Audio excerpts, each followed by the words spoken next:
3, 2, 1. Hi everyone, my name is Letty, and today me and my group partners Ian and Leo are going to introduce you with SOFIA. Let me first start with the introduction part. SOFIA, the stratospheric observatory for infrared astronomy, which is achieved by the co-work of NASA and the German Aerospace Center, aiming to unveil the stratogalactic and extragalactic mysteries.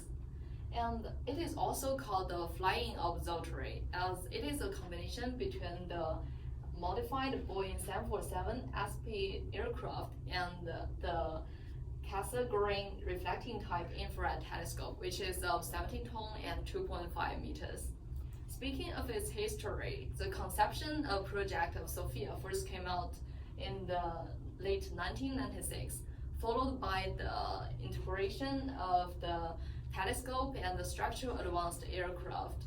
After several modifications on the aircraft and the sophisticated flight tests, the scientific use of SOFIA is first available on the autumn of 2007.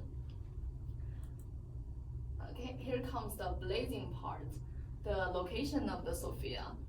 It is designed for the observations located at the stratosphere at approximately 11,000 to the 13,000 meters height, about 99% of Earth's infrared blocking atmosphere, enabling astronauts to research the solar system as well as those beyond the research of the ground-based telescopes.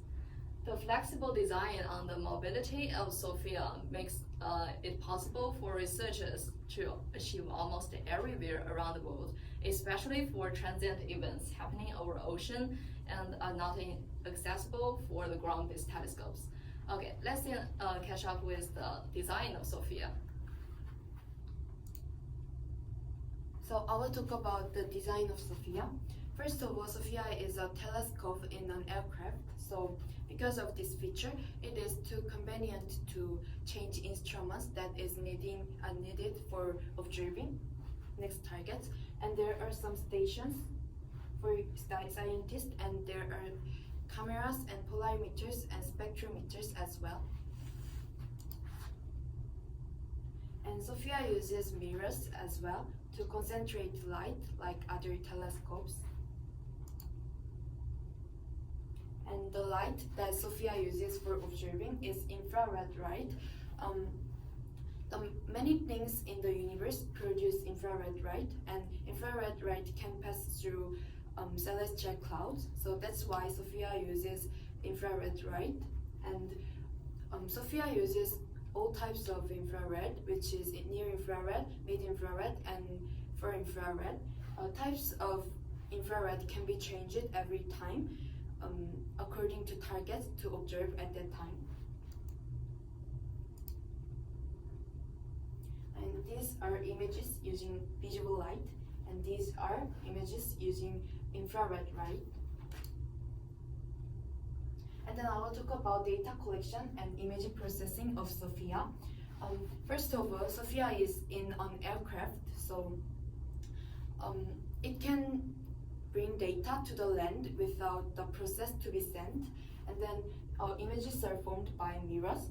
This is primary mirror. So because of the curvature of primary mirror, light is focused onto secondary mirror and then reflected to tertiary mirror and then to a focal point. Actually, focal point is on the photodetector, which is using photoelectric effect to detect light. If the metals within photodetector receives photons with a higher frequency than threshold frequency, electrons are released from metals. So electrons generate electric signal. Using this electric signal, computer processes information about images. So images can be clear and easy to study after these processes. Thank you. Junyoung will continue. Let's go. Hi, I'm going to talk about research and observation projects. SOFIA has involved a lot of research and observation projects And this is one of the example, which is capturing the shadow of Pluto. On 30th of June 2015, Pluto created a shadow on Earth by passing through star and the Earth. And using the ability to move freely its position, SOFIA was able to be in the perfect position at perfect time for capturing Pluto's shadow, and it was able to analyze the Pluto's composition of atmosphere. Actually, SOFIA was not the first telescope that adopted the concept of aircraft onboard telescope. Actually, NASA has invested in this kind of aircraft observatory since 1960s because these observatories have benefits, which is very obvious.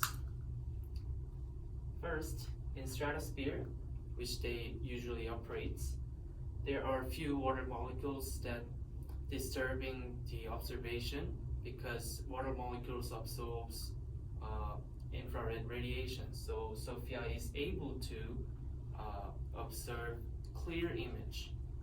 And second, unlike the ground-based or space-based telescopes, it can freely move its position, so it can be anywhere optimal for observation.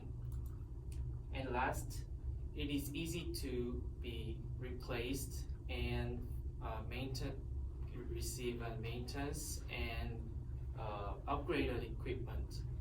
Since it's an aircraft, every end of mission it lands to the ground.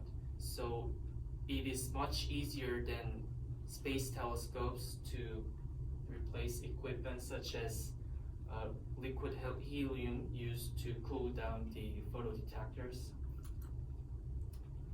In conclusion, SOFIA is aircraft on-board Cassegrain type infrared telescope operates within stratosphere.